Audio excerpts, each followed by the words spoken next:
Hello प्यारे बच्चों इस वीडियो में हम आपकी क्लास 10 मैथ्स की प्रश्नावली 3.4 3.4 एक्सरसाइज है ना। हम प्रश्नावली 3 पढ़ रहे हैं, दो चरों वाले रैखिक समीकरण युग्म है ना, linear equations, pair of linear equations and two variables है ना। जैसे पिछले वाले उसमें हमने प्रश्नावलियों में पहले क्या था, ग्राफीय विधि से हल किए थे है ना। यानी एक समीकरण जो होता है ये रैखिक समीकरण यानी एक रेखा को शो करता है, ऐसे ही ये दूसरी रेखा को रिप्रेजेंट करता है। वो दो रेखा एक दूसरे को काट सकती हैं, एक दूसरे के समांतर हो सकती हैं या एक दूसरे के ऊपर चढ़ी हुई हो सकती हैं, कोइंसिडेंट हो सकती हैं, ठीक है ना। फिर हमने पढ़ा सब्स्टिट्यूशन मेथड, प्रतिस्थापन विधि। इससे जस्ट पहली बार जो 3.3 एक्सरसाइज थी उसके सारे क्वेश्चंस किए थे हमने, प्रतिस्थापन विधि थी वो।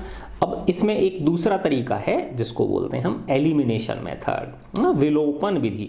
देखो कोई सी भी विधि हो, चाहे ग्राफीय विधि हो है ना, या प्रतिस्थापन विधि हो, या जो अब इस एक्सरसाइज में हम पढ़ेंगे विलोपन विधि हो, सबसे आंसर एक ही आता है ना। ये आगे आने वाली जो प्रश्नावली हैं क्रॉस मल्टीप्लिकेशन मेथड, उनसे भी एक, इन सब से आंसर एक ही आएगा। तो तरह तरह के आपको विधि इसमें बताई गई जिससे कि आपको ये बहुत अच्छी तरह से, क्योंकि ये बहुत इंपॉर्टेंट होता है समीकरणों को सॉल्व करना, ठीक है ना। आगे के जब आप हायर स्टडीज़ करेंगे उनमें भी इनकी बहुत आवश्यकता होती है, ठीक है।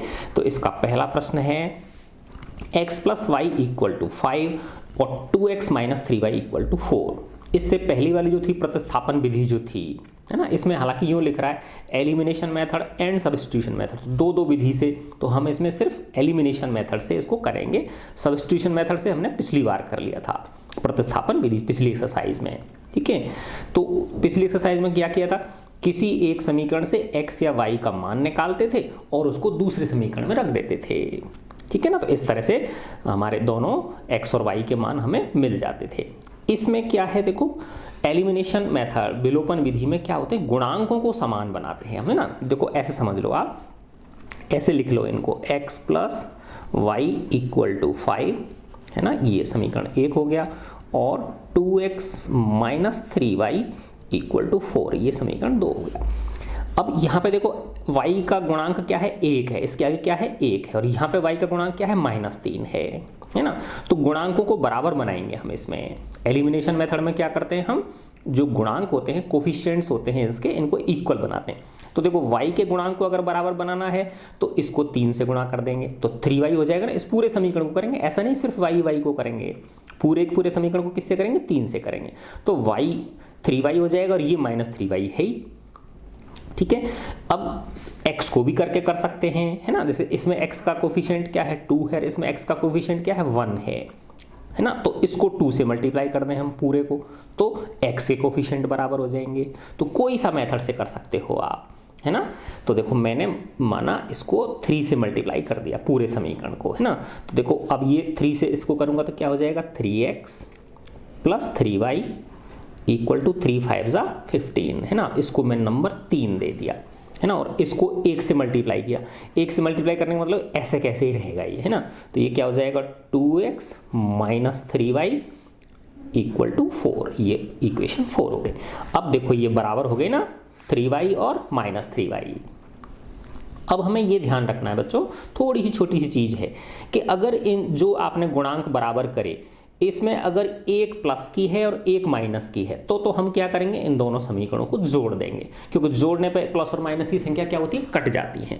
और अगर जो आपने यदि जो गुणांक बराबर करे हैं वो अगर दोनों के सेम चिन्ह हैं, प्लस के हैं या माइनस के हैं, तो फिर हम एक समीकरण में से दूसरे समीकरण को क्या करते हैं, घटाते हैं। तो अब चूंकि यहाँ पे क्या है, दोनों ये विपरीत चिन्ह के हैं, +3y और -3y, तो मैं इनको क्या करूँगा, जोड़ूंगा। तो 3 + 4 से है ना। तो देखो 3x + 3y मैं जोड़ दिया, इसके लेफ्ट साइड में ये जोड़ दूंगा और इसके राइट साइड में ये जोड़ दूंगा। तो ये क्या हो गया, 2x - 3y। बहुत आसान है, 15 + 4। तो इसको खोल दो, 3x + 3y + 2x - 3y, क्योंकि प्लस का चिन्ह तो ये चिन्ह ऐसे ही रहेंगे, और 15 × 4 = 19 है ना। अब आप देखो प्लस के 3y और माइनस के 3y क्या हो गए, कट गए, है ना। तो 3 और 2 कितने हो गए, 5x इक्वल टू 19। इससे x इक्वल टू क्या मिल गया, 19/5। ये एक x की वैल्यू आपके पास आ गई, है ना। अब इस x के मान को किसी भी समीकरण में रख दो, 1 में रख दो या 2 में रख दो। देखो एक छोटा सा है, इसमें रख देते हैं। तो x plus y equal to क्या है, 5। तो x का मान कितना निकला, 19/5। तो 19/5 प्लस y इक्वल टू 5। तो y बराबर क्या हो जाएगा, 5, और ये इधर जाके किसके हो जाएंगे, 19/5 माइनस के, इसके नीचे 1 लगा लिया। 5 लघुत्तम आ गया, 1 का भाग दिया 5 बार, 5 25 माइनस 1 बार ये 19। तो 19 और ये कितने हो गए, 6/5, है ना। तो y इक्वल टू क्या आ गया, 6/5। तो इस तरह से ये आपने किस विधि से हल कर दिया इसको, एलिमिनेशन मेथड। क्या है बेटा ये, एलिमिनेशन मेथड, है ना, विलोपन विधि या गुणांकों को समान बनाकर हल करने की विधि। ठीक है, अब हम इसका नेक्स्ट क्वेश्चन करते हैं इस प्रश्नावली का। तो वो सेम प्रोसीजर, देखो इस तरह के 4 प्रश्न हैं आपके, है ना। तो चारों प्रश्न इसी तरह से हमें हल करने हैं। ठीक है, तो इसमें भी यही क्वेश्चन है, लीनियर इक्वेशंस को एलिमिनेशन मेथड से, है ना, और सब्स्टिट्यूशन मेथड से कर, पिछले वाला कर लिए हमने। तो प्रतिस्थाप इससे क्या नाम है, विलोपन विधि से हम इसको हल करेंगे। देखो ये 3x प्लस 4y मैंने बताया था ना पहले, ऐसे लिख लो, 3x plus 4y equal to 10, इसको 1 नंबर दे दो। 2x minus 2y equal to 2 number दे दो। अब देखो पिछले बार आपको याद होगा मैंने क्या किया था, y के गुणांक को बराबर किया था, है ना। तो अब देखो यहाँ पे क्या है, ये 4y है, और यहाँ पे क्या है, -2y है ना। तो अगर इसको मैं पूरे को 2 से गुणा कर दूं तो ये भी 4y आ जाएगा कि नहीं आ जाएगा, है ना, माइनस का 4y हो जाएगा। तो 4 4 इक्वल हो गए कि नहीं हो गए, है ना। अब मैं x को भी बराबर कर सकता हूँ, है ना, कोई ज़रूरी नहीं है कि मैं सिर्फ किसको करूँ, y को ही करूँ, है ना। तो जैसे x को अगर बराबर करूंगा, देखो इसमें गुणांक क्या है, इसका 3 है, इसका गुणांक क्या है, 2 है। तो इसको मुझे गुणा करना पड़ेगा 2 से, और इसको किससे करना पड़ेगा, 3 से, है ना। तो इस बार मैं x के गुणांकों को बराबर करके दिखाता हूँ आपको, है ना। तो टेंशन नहीं लेनी है, डरना नहीं है बिल्कुल भी, ठीक है ना। आराम आराम से करो इन क्वेश्चंस को, और एक दूसरे फ्रेंड्स की हेल्प करो बेटा, है ना। देखो अब ये जो है ना, ऐसा समय है एक दूसरे की हेल्प करने का समय है ये, ठीक है ना। तो देखो 2 को 3x से मल्टीप्लाई किया, 2 3 जा 6x। हाँ, और बच्चों देखो मेरे 10th क्लास के आपके है ना, उसके साइंस के वीडियोस भी हैं, इंग्लिश के है ना, पूरी इंग्लिश की किताबें जो है ना, फर्स्ट बुक जो है आपकी, मैंने सारे वीडियोस बना दिए हैं। तो आप उनको भी देख सकते हैं, ठीक है बच्चों। और आपको पसंद आते हैं तो आप हमारे चैनल को सब्सक्राइब करें, ठीक है ना। और जो भी वीडियो देखें उस पर छोटा सा कॉमेंट जरूर करें, है ना। उससे क्या होता है, अन्य बच्चों के पास भी वो पहुँचता है ना। और अपने फ्रेंड्स की उनको शेयर करें और उनकी हेल्प करें। तो अब देखो 2 से मल्टीप्लाई करूंगा तो 2 3 जा 6x, और 2 4 जा 8y इक्वल टू 10 2 जा 20। इसको मैंने 3 नंबर दे दिया। 3 से करूंगा तो ये 6x, और ये माइनस आ जाएगा, है ना, क्योंकि ये माइनस है। 3 दूनी, अच्छा हाँ, x को किया है ना मैंने बराबर, ठीक है। 3 दूनी 6y इक्वल टू 2 तिया 6, ये चौथा सम। अब देखो x के गुणांक बराबर हो गए ना। अब मैंने पिछली बार बताया था आपको कि अगर चिन्ह विपरीत हैं तो हम क्या करेंगे, जोड़ेंगे। लेकिन अगर चिन्ह समान है, ये भी प्लस का है ये भी प्लस का, तो हम क्या करेंगे, घटाएंगे, है ना। तो अब हमें 3 - 4 करना पड़ेगा। तो 3 - 4 से समीकरण 3 में से 4 को घटाएंगे। तो देखो 6x प्लस 8y, है ना। तो आराम से ऐसे लिख लो, घटाने का चिन्ह क्या होता है, माइनस, और फिर इसको ब्रैकेट में बंद कर लो, क्योंकि पूरे समीकरण को घटाएंगे। 6x माइनस 6y, ठीक है। तो लेफ्ट हैंड साइड में से लेफ्ट हैंड साइड घटाएंगे, फिर बराबर का चिन्ह लगा देंगे, और राइट हैंड साइड में से राइट हैंड साइड घटाएंगे। तो इधर क्या हो जाएगा, 20 - 6। ये ध्यान रखना, घटा रहे हैं तो दोनों तरफ घटेंगे, इधर भी घटेगा और इधर भी घटेगा। अब इसको खोल लो, 6x plus 8y minus 6x plus 6y हो गए ये, है ना। देखो ये माइनस है, ये प्लस है, तो माइनस हो गया, और माइनस माइनस प्लस हो गए। 20 में से 6 घटाया तो 14 आ गया। अब देखो ये माइनस के 6x और प्लस के 6x तो क्या हो गए, कट गए, और 6 और 8 क्या हो गए, 14y इक्वल टू 14। तो y इक्वल टू क्या आ गया, 14/14। तो y इक्वल टू 1। तो देखो जब x के गुणांकों को बराबर करोगे तो आपको पहले y का मान मिलेगा, और अगर y के गुणांकों को बराबर करके करोगे तो पहले आपको x का मान मिलेगा, है ना। अब इस किसी एक समीकरण में पहले या दूसरे में y का मान रख दो जो अभी आपको मिला है, ठीक है ना। तो इसका ये मान ले लिया आपने 3x plus 4y equal to 10।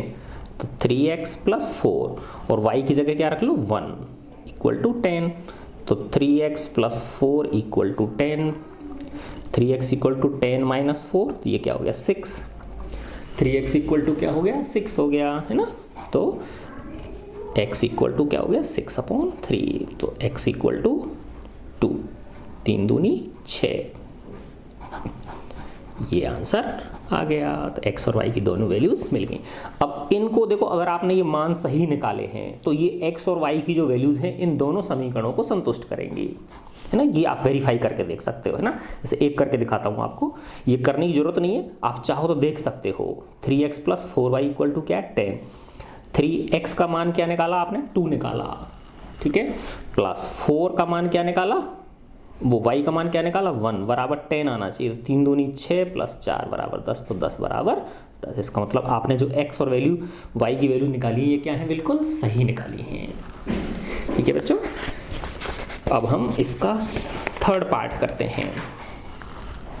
वही सवाल है सेम, है ना, एलिमिनेशन मेथड से, है ना। इस युगपत समीकरणों को जो दो समीकरण दे रखे हैं 1 और 2, इनको हमें किससे, विलोपन विधि से हमें हल करना है ना। तो देखो ये दे रखा है आपको 3x minus 5y minus 4 equal to 0, और दूसरा समीकरण है 9x equal to 2y equal to 2y plus 7, है ना। अब देखो अभी तक हमने करा था तो क्या था उसमें कि इक्वल में कोई चिन्ह थी, मतलब ये वैल्यू थी। तो देखो अब इसको ऐसे कर लेंगे हम 3x माइनस 5y, और इस 4 को इधर ले जाएंगे तो 0 प्लस 4, तो 3x minus 5y equal to 4, इसको 1 दे दिया मैंने, है ना। तो एक तरह से मानक रूप में रख लिया, ऐसे समझ लो। मानक रूप तो खैर यही होता है इसका, यानी समीकरण को हल करने के हिसाब से रख लिया हमने, है ना। अब इसमें क्या करेंगे, y को इधर ले आएंगे, तो ये हो जाएगा 9x माइनस 2y, और इधर की तरफ क्या बच गया 7, तो ये समीकरण 2 हो गया, ठीक है। अब इनको एक दूसरे के नीचे रख लेंगे, तो ये है देखो आपका 3x minus 5y equal to 4, और ये है 9x minus 2y equal to 7, है ना। ये समीकरण 1 है और ये 2 है। अच्छा अब देखो आप यहाँ पे कि y के गुणांक अगर बराबर बनाओगे तो ये 5 है और ये 2 है, तो इसको 2 से करना पड़ेगा तो ये 10 हो जाएगा, और इसको 5 से करना पड़ेगा तो ये 10 हो जाएगा, है ना। x का गुणांक बराबर बनाना है आपको। तो देखो बच्चों के दिमाग में क्या आता है, x के गुणांक बराबर जब करते हैं तो कि इस वाले को तो 9 से गुणा कर दो, है ना, इस वाले समीकरण को, क्योंकि इसका 3 है और इसका 9 है, तो इसको तो 9 से कर दो और इसको 3 से कर दो। देखो इसके बजाय बच्चों ये 9 है, अगर मैं इसको 3 से कर दूं तो ये 9 बन जाएगा, नहीं बन जाएगा, और ये 9 ऑलरेडी है ही, तो ये ज़्यादा आसान है ना। तो यानी चीज़ों को छोटा रखें हम, बड़ा बनाने के बजाय क्या करके रखें हम, उनको सिंप्लीफाई तरीके से करें, छोटे रूप में करें हम, है ना। तो क्या ठीक रहेगा, इसको 3 से मल्टीप्लाई कर दूं मैं, ठीक है ना, और इसको किससे 1 से, यानी ऐसे कैसे ही रहने दूं, तो इससे x की गुणांक क्या हो जाएंगे बराबर होंगे। y के बनाने हैं तो इसको 2 से करना पड़ेगा और इसको 5 से करना पड़ेगा, है ना। देखो मैं इस तरह से दिखा देता हूँ आपको, इसको मैंने कर लिया 3 से और इसको कर लिया 1 से। तो देखो 3 से करूँगा तो ये क्या हो जाएगा 3 3 जा 9x, 3 पंजे 15y, 3 चौका 12, इसको मैंने समीकरण 3 नाम दे दिया। इसको 1 से करूँगा तो ऐसे कैसे रहेगा 9x minus 2y equal to 7, है ना। अब देखो ये 9x भी प्लस का है, ये भी 9x किसका है प्लस का, तो क्या करेंगे बताओ घटाएंगे, तो 3 माइनस 4 से लिख लिया एक बार हमने 9x माइनस 15y माइनस, तो देखो इसको ब्रैकेट में रखना जरूरी है क्योंकि इस पूरे समीकरण को घटाएंगे हम। 9x माइनस, अगर ये ब्रैकेट नहीं लगाओगे तो गलती हो जाएगी आपकी, फिर आप इस माइनस को सिर्फ 9x के साथ ही समझ लोगे, ठीक है ना। तो 9x माइनस 2y और इधर से घटाएंगे तो ये क्या हो जाएगा 12 माइनस 7, एक बार खोल दो 9x minus 15y minus 9x plus 2y equal to 7 5 12, ठीक है। अब देखो क्या क्या कट गया 9x और 9x कट गए, तो माइनस के 15y और प्लस के 2y, तो क्या हुए बताओ माइनस के 13y बचे इक्वल टू 5, तो y बराबर क्या हो गया 5/-13 और माइनस में प्लस का भाग देते तो क्या आता है, माइनस आता है। इसका मतलब हो गया y बराबर हो गया -5/13। ये आंसर इसका आ गया। अब इस y के मान को समीकरण किसी में रख दो, है ना, चाहे 1 में रख दो चाहे 2 में रख दो। तो मैं जैसे 1 में रख देता हूँ इसको। एक समीकरण क्या है 3x, लिख जरूर लेना बेटा इसको, 3x - 5। कई बच्चे डायरेक्ट रखना शुरू कर देते हैं, फिर गलती हो जाती है। -4 इसमें रख दो, या ये वाला जो बनाया था आपने 3x - 5y = 4, दोनों में कर सकते हो, इससे भी कर सकते हो और इससे कैसे सेम आएगा। तो 3x - 5y की जगह रखा -5/13 = क्या है 4। ठीक है, तो ये हो गया 3x और माइनस माइनस प्लस हो जाएगा 25/13 = 4। तो 3x = हो गया 4 - 25/13। इसके नीचे क्या लगा लिया मैंने, 1 लगा लिया। ठीक है, तो 3x = 13 लघुत्तम आ गया, 1 का भाग दिया 13 बार, 13 चौका 52, 52 - 25। 3x = 12 में से 5 घटाए तो 7 और ये 4, 27/13। तो देखो अब इसमें 3x बराबर है ये, तो 3 × x बराबर 27/13। तो x बराबर क्या हो जाएगा 27/13 में भाग लग गया किसका, 3 का। ऐसे कर लो बेटा एक बार इसको, जिससे गलती नहीं हो। तो ये हो जाएगा 27/13 और जब इसके नीचे 1 लगा लो, भाग के चिन्ह को गुणा में बदलोगे तो ये उल्टा हो जाएगा, 1/3 हो जाएगा और 3 से कितनी बार कट गया, 9 बार। तो x बराबर क्या आ गया 9/13। देखो पहले y का मान निकल गया, अब आपका x का मान निकल गया, है ना। देखो कितने आसान प्रश्न हैं, ठीक है ना। अच्छा, अब हम इसका 4th पार्ट करते हैं।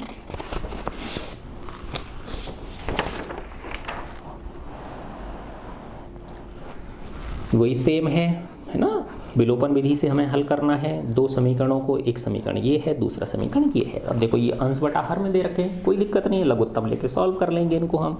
तो ये मैंने लिखा x/2 + 2y/3 = -1। ठीक है, तो देखो इसमें 6 लघुत्तम आ गया और इसको इधर लिख लेता हूँ मैं, x/1 लिख लिया -y/3 लिख लिया बराबर 3 लिख लिया, है ना। देखो 2 का भाग दिया 3 बार, 3 को x से गुणा किया 3x प्लस 3 का दिया 2 बार, 2 से किया 4y बराबर -1। इसके नीचे 1 लगा लिया। अब इसका वज्र गुणा कर लेंगे। देखो इसको 1 से करेंगे तो यही आएगा 3x + 4y का गुणा 1 के साथ, और 6 का गुणा किसके साथ, -1 के साथ। तो देखो इसको 1 से करेंगे तो यही रहेगा 3x + 4y = -6। इसको 1 नंबर दे दिया मैंने। हाँ देखो ऐसा ही समीकरण चाहिए था ना आपको गुणांकों को बराबर बनाने के लिए। अब सेम चीज़ यहाँ 1 और 3 का लघुत्तम 3, 1 का भाग दिया 3 में 3 बार, 3 को x से गुणा किया 3x माइनस 3 का 3 में दिया 1 बार, है ना, और ये हो जाएगा y बराबर क्या आ गया 3। 3 के नीचे 1 लगा लिया। वही सेम इसको 3x - y को 1 से गुणा करेंगे और 3 को 3 से करेंगे। तो 3x - y का गुणा 1 के साथ और 3 का गुणा 3 के साथ। तो 3x - y बराबर क्या हो गया 9। इसको समीकरण मैंने 2 दे दिया, है ना। अच्छा अब देखो ये दोबारा से लिख लेता हूँ मैं इसको, 3x + 4y = -6, ये पहला समीकरण है, और 3x - y = 9, ये दूसरा समीकरण। अब देखो यहाँ पे बच्चे क्या करते हैं कि ये 4y है और ये क्या है 1 है, तो इस दूसरे समीकरण को 4 से मल्टीप्लाई कर देंगे, है ना, जिससे कि y के गुणांक बराबर हो जाएंगे। अरे भाई देखो ऑलरेडी 3x बराबर हैं, तो इसको गुणा करने की जरूरत ही नहीं है, ये तो बराबर है ना। देखो ऑलरेडी ये भी 3x है, ये भी 3x है, बस ये है कि ये प्लस का है ये भी प्लस का, तो घटाना है बस आपको। तो 1 - 2 कर दो अब आप, है ना, 1 - 2 से। तो ये हो गया 3x + 4y में से घटाना है आपको 3x - y को, और उधर क्या हो जाएगा -6, और घटाओगे तो ये क्या हो गया -9। ये ध्यान रखना है ना। तो अब देखो इसको खोल दो, 3x + 4y - 3x + y = -6 और -9 कितने हो गए -15। देखो 3x से 3x कट गया, 4y और y कितने हो गए 5y = -15। तो y बराबर क्या आ गया -15/5 बराबर -3। तो y की वैल्यू क्या आ गई -3 आ गई, है ना। देखो कितना आसान है। अब इस y के मान को ये वाले समीकरण में रखो, चाहे तो इसमें रखो, क्योंकि हालांकि इससे भी आ जाएगा, लेकिन ये हमने सॉल्व कर रखा है ना, तो इसी में रखें आसानी से, है ना। तो जैसे दूसरे में रख देता हूँ, ये ज़्यादा साफ सुथरा सा लग रहा है, नवा धोबा सा, है ना।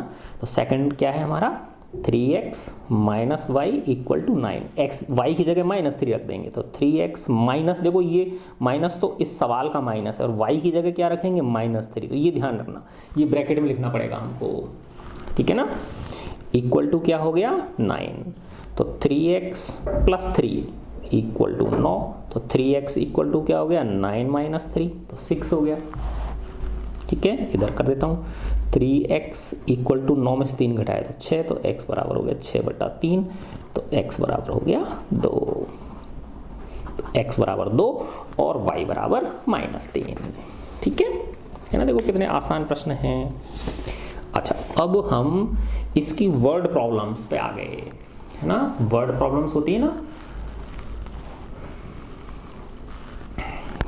वही देखो ये सब इसके 5 वो हैं भाग, तो इन सब में यही है, form the pair of linear equations, यानी जो ये आपको शब्द समस्या दे रखी है ना, इससे आपको 2 रैखिक समीकरण बनाने हैं, है ना। ये जो फॉलोइंग प्रॉब्लम्स दी गई हैं 5, इनसे आपको क्या बनाने हैं, युगपत समीकरण बनाने, 2 समीकरण बनाने हैं x और y में, and find their solutions if they exist, और उनके हल निकालने अगर हल हैं तो। देखो एक केस में हल नहीं होता, जब दोनों समीकरणों द्वारा निरूपित रेखाएं क्या हो, पैरेलल हो, समांतर हो, तो उनका कोई हल नहीं निकलता, बाकी तो उन केसेस में तो हल निकल ही जाते हैं, ठीक है ना। और वो वाला जो होता है उसमें तो अनंत हल निकलते हैं, ठीक है। तो वो भी, तो बस वो हल कौन सी स्थिति में, जब वो काटती हैं, है ना, तब हल निकलते हैं इसके, और वो भी कौन सी विधि से, एलिमिनेशन मेथड से, है ना, गुणांकों को बराबर बना के, जिसको हम बोलते हैं विलोपन विधि। कैसे बोल, विलोपन विधि। देखो बच्चों, मैं जानबूझ के आपको इंग्लिश के ये लिख रहा हूँ, है ना, और बोलता मैं पूरा हिंदी में हूँ, ठीक है ना, तो जिससे आपको बेटा हिंदी के साथ साथ ये इंग्लिश भी सीखने को मिल जाए, क्योंकि देखो आगे जब आप कॉलेज में आओगे तो आपकी सारी बुक्स जो होंगी, है ना, अच्छी अच्छी जो बुक्स हैं वो सब किस में मिलेंगी आपको, इंग्लिश में मिलेंगी, ठीक है ना। तो अभी हिंदी की बुक्स अच्छी बनने का प्रयास चल रहा है बेटा, हो सकता है आने वाले समय में हिंदी की बुक्स भी अच्छी मिलने लग जाएं, लेकिन थोड़ा सा अभी समय लगेगा उसमें, तो इसलिए आपके लिए तो डबल फ़ायदा है ना। जो इंग्लिश वाले होते हैं ना बच्चे, वो तो बेचारे हिंदी समझने में उनको बड़ी दिक्कत होती है, अगर आपने कह दिया 69 रुपये देना, तो वो सब इधर उधर देखने लग जाएगा, 69 किसको बोलते हैं उसको पता ही नहीं है, 64 पूछ दिया तो वो पता नहीं, उसको 64 के लिए 64 बोलना पड़ता, तब जाके समझ में आती है उसके। तो जो हिंदी मीडियम वाले बच्चे हैं उनके लिए विशेष फ़ायदा होता है, वो साथ में अंग्रेजी भी सीख जाते हैं, लेकिन जिनको इंग्लिश मीडियम होता है जिन बच्चों को, उनके साथ थोड़ी सी दिक्कत रहती है बेचारों के साथ, वो इंग्लिश उनकी अच्छी होती है लेकिन वो हिंदी थोड़ी कमज़ोर उनकी रह जाती है ना। तो अब देखो ये समस्या है, ये क्वेश्चन है, if we add 1 to the numerator and subtract 1 from the denominator. देखो न्यूमरेटर बोलते हैं हम अंश को, किसको बोलते हैं, अंश को, जो भिन्न संख्या होती है ना, फ्रैक्शन जो होता है, और डिनोमिनेटर किसको बोलते हैं हम, हल को, हल नहीं हर, ठीक है ना। तो ये कह रहा है कि अगर अंश में 1 जोड़ दिया जाए और हर में से 1 घटा दिया जाए, फ्रैक्शन रिड्यूसेस टू 1, तो वो जो भिन्न है वो 1 बन जाती है, वो जो भिन्न है उसका मान क्या हो जाता है, रिड्यूस का मतलब क्या है यहाँ पे, उसका मान हो जाता है ना, 1 हो जाता है। फिर कह रहा है सेकंड, ये एक चीज़ दे दी इसने, अब इससे एक समीकरण मिल जाएगा आपको, है ना, हमेशा ये 2 चीज़ देगा, क्योंकि तभी तो आपको 2 समीकरण बनेंगे। दूसरी चीज़ क्या कह रहा है, इट बिकम्स 1/2, ये जो भिन्न है ये इसका मान 1/2 बन जाता है, if we only add 1 to denominator, अगर हम सिर्फ जो हर है उसमें 1 जोड़ें तो इसका मान, यानी अंश को वैसा का वैसा ही रहने दें और हर में अगर 1 जोड़ दें तो इसका मान 1/2 बन जाता है। व्हाट इज फ्रैक्शन, तो वो भिन्न संख्या आपको ज्ञात करनी है, ठीक है, बहुत आसान है। तो इसमें क्या है देखो, अंश और नीचे क्या होता है, हर। तो देखो इसको मैंने x मान लिया और इसको मैंने y मान लिया, है ना। तो अब देखो फर्स्ट चीज क्या कह रहा है, if we add 1 to numerator and subtract 1 from the denominator, इसमें तो मैं 1 जोड़ दूं और इसमें से 1 घटा दूं, तो इसका मान क्या हो जाता है, 1 हो जाता है, इस भिन्न का मान क्या हो गया, 1 हो गया। देखो इसके नीचे 1 लगा लिया मैंने, अब वज्र गुणा कर दूंगा, क्रॉस मल्टीप्लाई, इसको इससे और इसको इससे, देखो 1 है तो कोई फर्क नहीं पड़ेगा, x + 1 का 1 से गुणा किया, x + 1 का गुणा 1 के साथ इक्वल, और y - 1 का 1 के साथ। तो देखो ये ऐसे ही रहेगा, x + 1 बराबर y - 1। इसको पक्षांतरण कर दिया, ट्रांसपोजिशन कर दिया मैंने। देखो ये x इधर है, y को इधर लाऊंगा तो -y हो जाएगा, इधर -1 ऑलरेडी है और +1 इधर आके किसका हो गया, -1। तो ये हो गया x - y = -2। ये हमारा समीकरण 1 मिल गया। तो देखो जो इसका आगे वाला पार्ट था उससे एक समीकरण मिल गया। अब दूसरे पार्ट से दूसरा समीकरण मिल जाएगा। दूसरा क्या कह रहा है, देखो it becomes 1/2 if we only add 1 to the denominator. अगर देखो न्यूमिनेटर को तो x ही रहने दें, है ना, और डिनोमिनेटर में 1 ऐड कर दें तो इसका मान 1/2 हो जाता है ना, ये कह रहा है ये।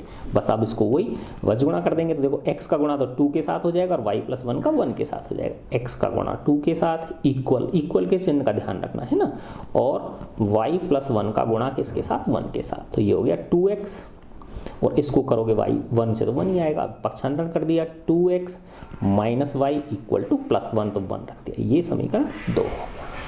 तो देखो दोनों इक्वेशन आपकी मिल गई। अब इनको लिख लिया मैंने, x - y = क्या है, -2, ये एक है, दूसरी इसके नीचे रख ली, 2x - y = 1, ये नंबर 2। अब देखो वही सेम चीज़, कुछ बच्चे क्या करेंगे, इसको 2 से गुणा करेंगे, जैसे कि ये 2x हो जाए, ये 2x हो जाए। अरे भाई जरूरत ही नहीं, देखो ये -y है और ये भी -y, ये तो बराबर है ही गुणांक इनके, तो बस अब चिन्ह सेम है, ये भी माइनस का, ये भी माइनस का, तो एक में से 2 क्या कर देंगे, घटा देंगे। तो 1 - 2 से तो क्या हो गया, x - y में से 2x - y घटाया मैंने, और इधर -2 और -1, क्योंकि ये माइनस तो घटाने वाला है और ये चिन्ह क्या है, ये 1 का है, तो इसको 1 रख दिया, खोल दिया मैंने इसको, x - y - 2x + y = -3। तो देखो क्या कट गया, y से y कट गया, तो प्लस का 1x और माइनस के 2x, तो -x बचा बराबर -3। ठीक है, तो इससे x बराबर क्या हो गया, देखो यहाँ थोड़ा समझो बेटा, यहाँ बच्चे गलती कर जाते हैं। कुछ बच्चे क्या करते हैं, माइनस से माइनस काट देते हैं, है ना। देखो मैं तुम्हें समझाना चाहता हूँ, -x का मतलब होता है -1 × x बराबर क्या हो गया, -3। तो x बराबर क्या हो जाएगा, -3 में किसका भाग लग गया, -1 का। तो अब देखो माइनस में जब माइनस का भाग देते हैं तो क्या आता है, प्लस आता है, और 3 में 1 का भाग दोगे तो 3 आ गया। तो x = क्या मिल गया हमारे पास, 3 मिल गया। ठीक है, अब इस x का मान समीकरण 1 में रख दूंगा। तो समीकरण 1 क्या है, x - y = -2, है ना। तो x की जगह रख दिया 3, -y = -2। तो देखो पक्षांतर कर दिया, -y = -2, तो इधर है ही, प्लस का 3 इधर आके किसके हो गए, माइनस के 3 हो गए, तो -y = -5, तो वही सेम चीज़ है ना। इससे क्या मिल गया आपको, y = 5, क्योंकि -1 का जब -5 में भाग दोगे तो +5 आ जाएंगे। तो इसका मतलब वो जो भिन्न संख्या है वो क्या हुई, अंश तो x है और हर क्या है, y है, तो अंश तो क्या है 3 और हर क्या है 5, तो वो भिन्न संख्या क्या हो गई, 3/5। ठीक है, वेरी गुड। अब हम आगे चलते हैं, इसका सेकंड पार्ट। वही देखो, ये मैंने सबके साथ कॉमन लिख दिया है, वही 2 समीकरण बनाने हैं आपको, जो प्रॉब्लम्स दे रखी हैं उनसे, और उनके हल ज्ञात करने हैं। अगर किस विधि से अगर वो हों तो, हल हों तो, है ना। होने का मतलब क्या है, वो समीकरण क्या कर रहे हैं, एक दूसरे को काट रहे हों। ठीक है ना, किस विधि से, एलिमिनेशन मेथड, विलोपन विधि से। तो अब देखो प्रॉब्लम क्या है हमारी प्रॉब्लम नहीं है, मतलब मैथ्स की प्रॉब्लम है। 5 years ago Nuri was thrice as old as Sonu, है ना। तो इसमें 2 बच्चे हैं, एक नूरी है और एक सोनू है। ठीक है ना, अब मैंने लिख लिया नूरी और ये सोनू। 5 वर्ष पहले Noori was thrice as old as Sonu, तो नूरी जो है सोनू जितनी उम्र है उससे 3 गुनी उम्र थी उसकी, है ना। नूरी की उम्र सोनू की उम्र की कितनी थी, 3 गुनी थी। थ्राइस का मतलब क्या होता है, 3 गुनी। ठीक है ना, ट्वाइस बोलते हैं, ट्वाइस यानी दुगनी, 2 टाइम्स, थ्राइस का मतलब 3 टाइम्स। तो 5 वर्ष पहले नूरी की उम्र सोनू की उम्र की क्या थी, 3 गुनी थी, है ना। तो अब देखो हम इसकी प्रेजेंट एज मान लेते हैं, वर्तमान आयु इनकी। इसकी माना नूरी की x है और सोनू की y है। ये क्या है, वर्ष हैं, ईयर्स। ठीक है। अब 5 वर्ष पूर्व क्या थी बताओ, इन दोनों की आयु क्या हो जाएगी, 5 5 घटा देंगे इनमें से, तो x माइनस 5 और ये y माइनस 5। ऐसे समझो, माना इसकी उम्र 20 वर्ष है और इसकी उम्र 40 वर्ष है, तो 5 वर्ष पहले कितनी थी, तो 20 में से 5 घटा देंगे और 40 में से 5 घटा देंगे, तो वही है x में अभी x है और अभी y है, तो 5 वर्ष पहले क्या हो गई इसकी x माइनस 5 होगी, इसकी क्या हो गई y माइनस 5। अब कह क्या रहा है कि 5 वर्ष पहले जो नूरी की उम्र है सोनू की उम्र की 3 गुनी थी, तो नूरी की उम्र सोनू की उम्र की 3 गुनी, तो किससे गुणा करेंगे, सोनू की उम्र को 3 से गुणा करेंगे और इसको बराबर कर देंगे, यानी 5 वर्ष पहले नूरी की उम्र सोनू की उम्र की 3 गुनी थी। तो देखो एक समीकरण आपको इससे मिल गया, तो इसको खोल समीकरण को सॉल्व कर लिया, x माइनस 5, इसको किया 3y माइनस 15, पक्षांतरण कर दिया x माइनस 3y और इधर क्या है माइनस 15, माइनस 5 इधर आके किसके हो गए प्लस के 5, है ना। तो ये बन गया x minus 3y equal to minus 10, ठीक है। ये इसकी फर्स्ट इक्वेशन बन गई। अब सेकंड क्या है देखो, इससे मिल जाएगा 10 ईयर्स लेटर, 10 वर्ष बाद, है ना। तो अब देखो वही 10, माना जैसे इसकी 20 वर्ष है वर्तमान में, इसकी 40 वर्ष है, तो इसकी 10 वर्ष बाद कितनी जाएगी 20 प्लस 10, इसकी 10 वर्ष बाद क्या जाएगी 40 प्लस 10, तो वही बात है, अगर इसकी x है तो 10 वर्ष बाद क्या हो जाएगी x प्लस 10, है ना, और इसकी 10 वर्ष बाद क्या हो जाएगी y प्लस 10, है ना। तो वही नूरी और सोनू 10 वर्ष 10 ईयर्स लेटर, इसकी तो क्या हो गई x प्लस 10 हो गई और इसकी क्या हो गई y प्लस 10 हो गई। तो 10 वर्ष बाद Noori will be twice as old as Sonu, Noori जो है ये नूरी इस सोनू की उम्र की दुगनी होगी, तो वही इस बार 2 से गुणा कर देंगे, बराबर इसको इससे गुणा कर दिया मैंने 2 से, तो इससे हमें दूसरा समीकरण मिल जाएगा। How old Noori and Sonu, Noori और सोनू की उम्र आपको निकालनी है ना। तो सॉल्व करो, x प्लस 10 इक्वल टू हो गया 2y प्लस 20, पक्षांतरण कर दिया x minus 2y equal to 20 minus 10, तो x minus 2y equal to 10 आ गया, ठीक है। इसको मैंने समीकरण 2 दे दिया, तो देखो x minus 3y equal to minus 10 और x minus 2y equal to 10, तो देखो इसमें x गुणांक बराबर है ही ऑलरेडी, तो अब ये प्लस का है ये भी प्लस का है, तो एक में से 2 क्या कर देंगे घटा देंगे, तो 1 माइनस 2 से समीकरण 1 में से क्या कर दिया मैंने समीकरण 2 घटा दिया, तो x माइनस 3y में से घटाऊंगा x माइनस 2y, माइनस 10 में से घटाऊंगा 10 को, तो ये चीज़ ध्यान रखना थोड़ा सा, है ना। तो ये हो गया x माइनस 3y माइनस के x प्लस के 2y इक्वल टू माइनस के 20, तो देखो x से x कट गया, माइनस के 3y और प्लस के 2y क्या हुआ माइनस के y हो गए, बराबर क्या आ गया माइनस 20, तो y बराबर क्या आ गया 20 आ गया, माइनस से माइनस काट दो या y बराबर हो जाएगा माइनस 20 बटे माइनस 1, तो माइनस से माइनस प्लस आ जाएगा 20 आ गया, तो 20 वर्ष, तो y क्या है बताओ किसकी उम्र है सोनू की 20 है। अब इसका y का मान किसी एक में रख दो, x में इस पहले समीकरण में रख दो या दूसरे समीकरण में रख दो, तो उससे आपको किसकी वैल्यू मिल जाएगी, किसकी आपको x की वैल्यू मिल जाएगी। जैसे इसमें रख दिया मैंने x minus 3y equal to क्या है माइनस 10, तो x माइनस 3 इंटू वाई कितना है 20 इक्वल टू सॉरी बच्चों इक्वल टू माइनस 10, है ना। तो ये हो गया x माइनस 20 या 60 बराबर माइनस 10, तो x बराबर हो गया माइनस 10 और माइनस के 60 इधर आके प्लस के 60 हो गए, तो x बराबर हो गया प्लस 50 ईयर्स, है ना। इसका मतलब क्या हो गया नूरी की 50 वर्ष है और सोनू की कितनी है 20 वर्ष है ना। देखो बहुत आसान होते हैं, है ना। इन प्रश्नों से जो सब वर्ड प्रॉब्लम्स होती हैं ना, जो शब्द समस्या होती हैं, है ना, इनसे हमें डरना नहीं है बेटा, है ना। अब हम अगला क्वेश्चन करते हैं,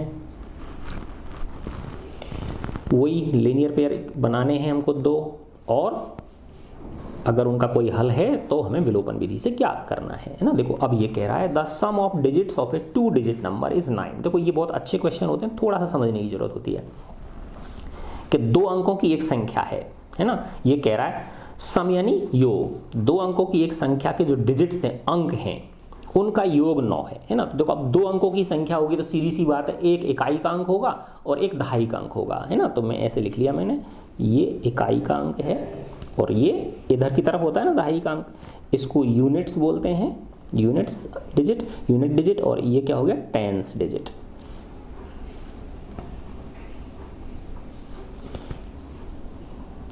ठीक है ना।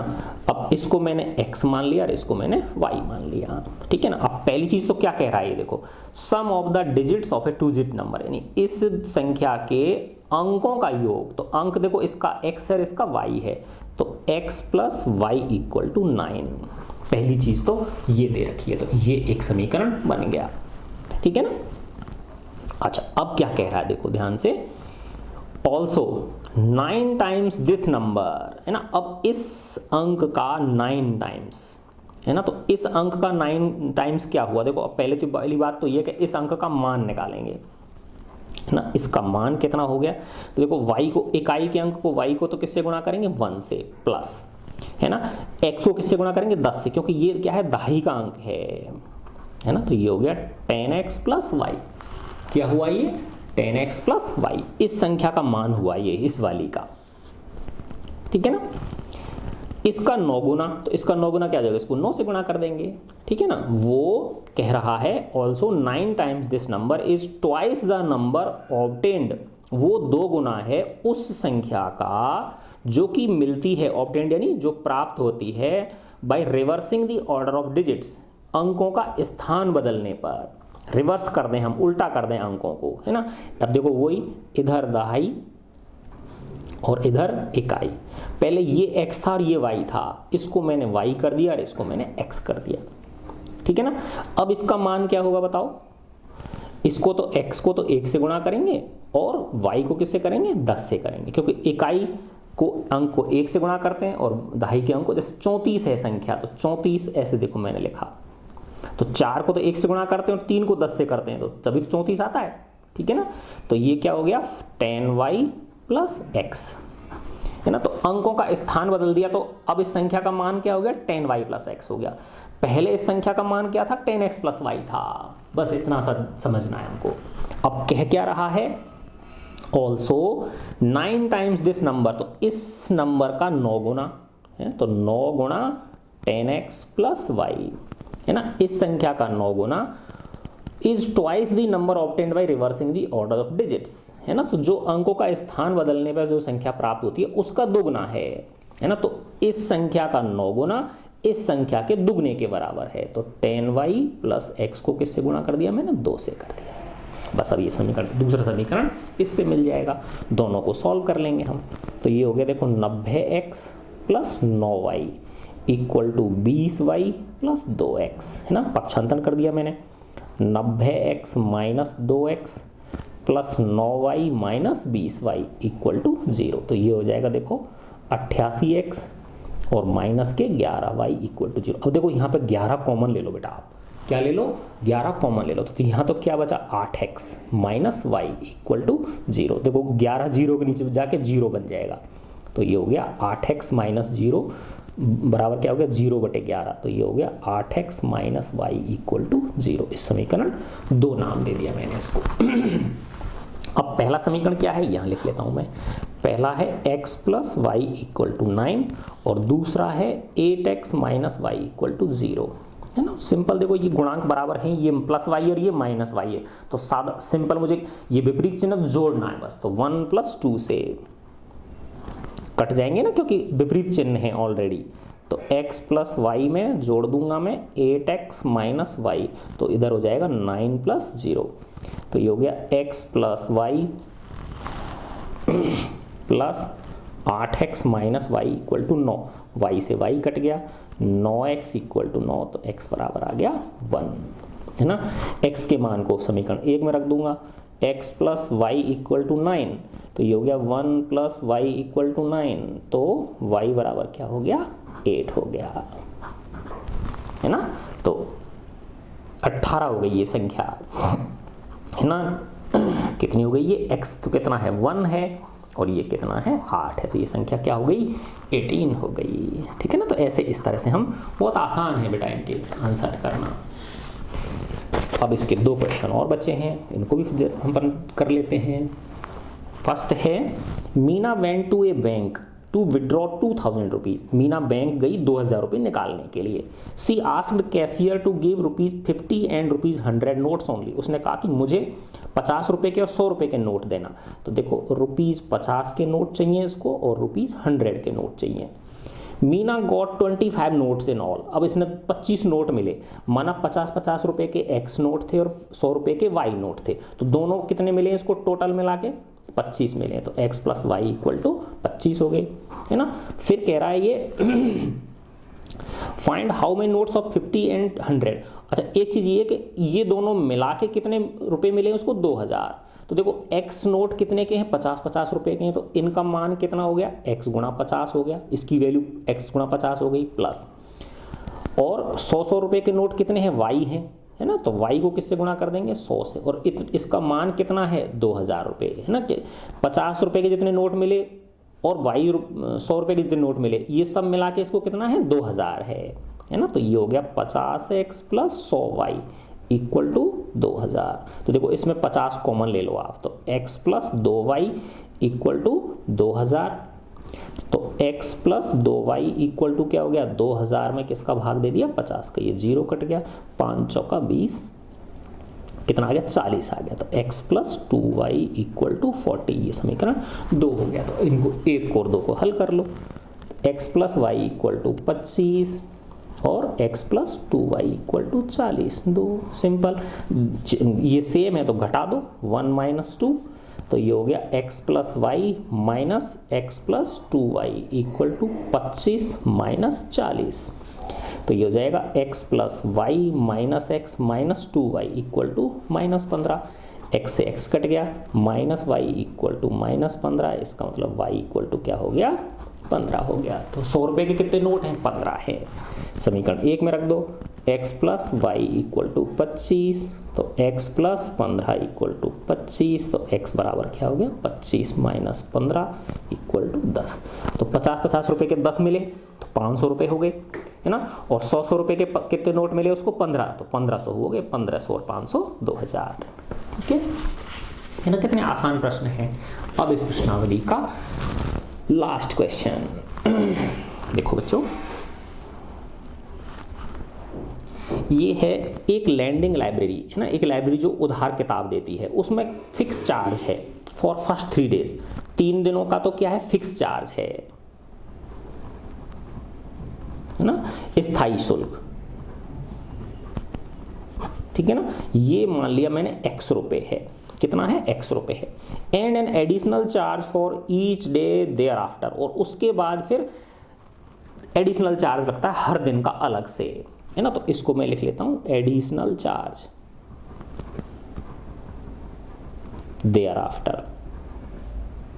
उसके बाद, है ना, इसको मान लेता हूं y रुपये पर डे। देखो ये तो कितने दिन का? 3 दिन का है। और ये क्या है बताओ? ये पर डे है। और ये कितने का है? For 3 days. ये फॉर 3 डेज है। ये मान ली ये x रुपये और ये y रुपये है। अब ये कह रहा है सरिता पेड़, देखो सरिता अपन लिखते हैं सरिता, और ये लिखा है सरिता। साउथ में जो है ना, दक्षिण भारत में ता को थ लिखते हैं। सरिता 27 रुपये देती है for a book kept for 7 days. Sarita ने 7 दिन के लिए कोई किताब रखी तो 27 रुपये दिए उसने। तो देखो 7 दिन के लिए रखी तो फर्स्ट 3 डेज का तो x चार्ज हो गया, और 7 दिन रखे तो बाकी के फिर 4 दिन का y रुपये के हिसाब से। तो ये हो जाएगा 4 इंटू वाई, कितना हो गया? 27, है ना। तो ये हो गया x plus 4y equal to 27। आ गया ना समझ में। क्योंकि ये 7 दिन के 27 रुपये दिए हैं इसने 7 दिन के 27 रुपये दिए हैं। तो पहले 3 दिन का तो x रुपये हो गया चार्ज, और बाकी के 4 दिन का y रुपये पर डे के हिसाब से 4y हो गया, है ना। अब दूसरी एक बच्ची है बच Sushi, paid 21 for book she kept for 5 days. अब सुशी जो दूसरी लड़की है ना, इसने कितने रुपए दिए? 21 रुपए दिए। कितने दिन के? 5 दिन के। तो देखो 3 दिन का तो x चार्ज हो गया, बाकी बचे कितने? 2 दिन। तो 2 गुणा y के कितने दिए उसने? 21 रुपए दिए। तो ये हो गया x plus 2y equal to 21। ये समीकरण 2 हो गया। अब देखो इसमें भी x है और इसमें भी क्या है? x है। दोनों प्लस प्लस के हैं, तो पहले समीकरण में दूसरे को घटा दो। तो 1 माइनस 2, तो x plus 4y minus x plus 2y equal to हो गया 27 माइनस 21। तो ये हो गया x plus 4y minus x minus 2y equal to 6, x से एक्स कट गया, 4y माइनस 2 गया तो 2y इक्वल टू 6, इसका मतलब y इक्वल टू क्या आ गया 3। तो पर डे का चार्ज है ना y, तो 3 रुपये पर डे हो गया। अब इसका मान x में रख दो, पहले समीकरण में रख दो, तो x plus y equal to x plus 4y equal to क्या है 27। तो x प्लस 4 गुणा 3 किया equal to 27, x plus 4y equal 27, y का मान कितना निकला 3, तो x प्लस 12 इक्वल टू 27, तो x इक्वल टू क्या हो गया 27 माइनस 12, तो ये हो गए 15 रुपये, है ना। इसका मतलब क्या हो गया, देखो फिक्स चार्ज 3 दिन के 15 रुपये हैं, उसके बाद आप जितने भी दिन रखोगे तो पर डे के हिसाब से 3 रुपये लगेंगे, ठीक है बच्चों। तो इसमें भी आप वेरीफाई करके देख सकते हो, देखो इसने 7 दिन रखा तो 15 तो ये हो गए, है ना, और 4 दिन के बाकी के 4 थी 12 और 15 27 हो गए। इसने कितने दिन रखा 5 दिन रखा, तो 3 दिन के तो 15 हो गए, बाकी के 2 दिन के 3 दूनी 6, तो 15 6 21। ठीक है बच्चों, मैं आशा करता हूँ आपको मेरे वीडियो पसंद आ रहे होंगे, अच्छे लग रहे बेटा, है ना। तो आप मुझे कमेंट करके बताएं, कोई सजेशन हो वो भी बता सकते हैं आपके सर ऐसा करो, अब ये पढ़ाओ, अब ये करो वो करो, है ना। और अगर अपने फ्रेंड्स के साथ शेयर करें, है ना, हमारे चैनल को सब्सक्राइब करें बेटा, अच्छी चीज़ें दूसरे लोगों तक पहुंचनी चाहिए, लाइक ज़रूर करें, है ना। ठीक है बच्चों, गॉड ब्लेस यू ऑल।